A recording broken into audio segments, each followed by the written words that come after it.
Good morning, good morning, good morning, good morning. You did. It's Kareem Malone. You know what it is. Making my lunch. Had to stop in like I try to do and give some words of wisdom. Not for me, because I'm not the wise one, but attaching myself to someone much more wiser than us to receive wisdom to pass it along.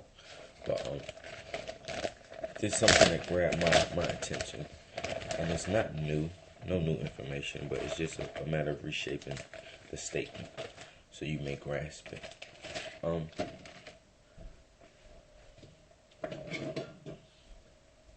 To the individuals who always say the right things to you, and every time you're around them, you're just like, oh man, they're just so nice, this, that, and the third. Always pay attention to someone's intention. Because I'm not saying that they aren't a nice individual. I'm simply making this statement that that's how most girls get tricked in a relationship.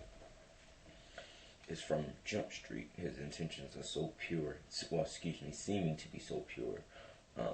So upright, so loving. Now, right when you get into trust and showing that form of change within the thought, that's when they very selfishly make a change on your behind. And you get stuck kind of sitting by yourself and grieving and feeling, oh, it's so sad. So I'm not by any means saying second guess a person's kindness. Well, actually, I am saying second guess and third and fourth. Every negative thought should have two positive thoughts attached to it. Okay, let's say a guy opens the door for you and he says, "I hope you have a beautiful day." You may think, "Well, he's trying to be so sweet to me." That's a not so positive, so we'll chalk that up as negative. But then right after that, say, "Okay, well, we need more individuals like that," and I feel as if I'm put at peace a lot more by that statement being made. Let me make a positive statement to him. Within that negative, you had two positives to wrap around that negative. So now everything in your mind is not just negative. Okay, I would never tell a person to not analyze the situation, and that's what you're doing. You are making a statement, the original thought, that isn't really bigging up the act. And then you are taking two positive thoughts, wrapping it around it to more so comprehend a new thought and respect the possibility that another person is doing the same thing. So I'm not telling anybody what to do, but this is something that you would something that you could do to practice. Just thinking more, and don't be afraid to check a person at the front door, even with your friends. And most people would do a certain amount of things with individuals that they're not too familiar with, but when it comes to bringing that same wisdom back home, they're very finicky, very shaky about it. You'll walk out and you'll look down at a gentleman who's indulging in wine, liquor, this, that, and the third. But let your friend hit you with a text, turn up, and you will make the statement, oh, this helpful. Oh, man, why homie always got to get wavy, this, that, and the third. Now, the individual who you aren't familiar with, you'll check them on theirs if you drink too much. But your friend, you will make excuses for them because you know the depth of their story. Don't do that, okay? Try not to do that. Try to separate yourself from that thought process, or attach it more. Look at everyone as a friend or a possible friend. And that's just checking more of intentions, because you will find that you will create a position for a naysayer, and they're not being a naysayer, they're just being real.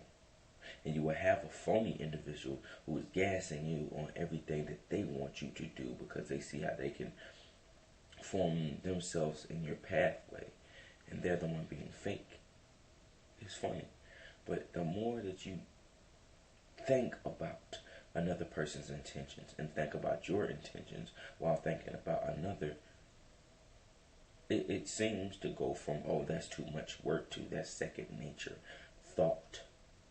Okay, because I just sent a text out to a few people I chat with, And a person, when we get older, we start to use profanity.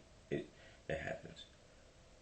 And to reshape that, it's a person will tell you, watch your mouth, but they will never tell you to watch your thought. And it all has to originate from a thought process. But that's what you realize most of the time when you cuss, you don't think about what I want to say, what kind of message I want to direct. It's your second nature to go. Sit back and think. Reshape your thought. And not for the other person, but for you and your personal growth. Because when you use profanity, you are taking the class out of the statement and taking the beauty out of the surrounding, because everybody ain't trying to hear that. But when you think about using that statement, that's showing respect to the only one who knows your thought process and knows how your intentions behind that thought. God, you dig? So just try to take that and run with it for the day. Well, child, you know how I get down. You did. I just pop in, pop out. Pop in, you know, that's my job. That's what I try to do. Once again, cream my law. Y'all gonna slap me, because don't even talk about the blog. I'm gonna tell you about the blog, but don't even talk about the blog. I got you. Yesterday they got shaky. They hit the gym strong, man. You don't see it, but I'm coming for you. I'm coming for you. Strongman competition. Check that blog, though. I'm gonna update it, but check it, because I put enough on there where you can just run around with that, okay? KID.wixlahumblefeast. Humble feast. You did? Trying to feed that, and not forget about that. It's been a pleasure.